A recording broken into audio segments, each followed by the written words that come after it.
Want to listen to your own audio files without leaving the Spotify app?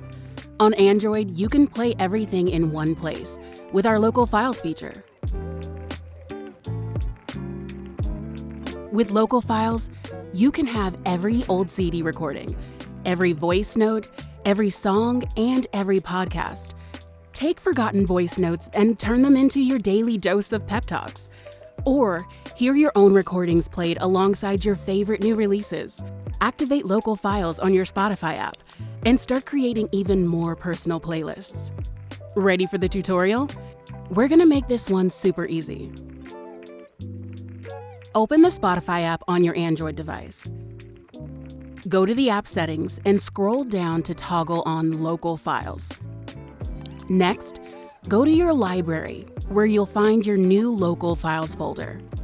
Tapping into the folder, you'll see every audio file that's stored on your device, now available to play on Spotify alongside the rest of your audio library. Tap the three dots to add your files to any of the playlists within the app, or queue them up to play next time.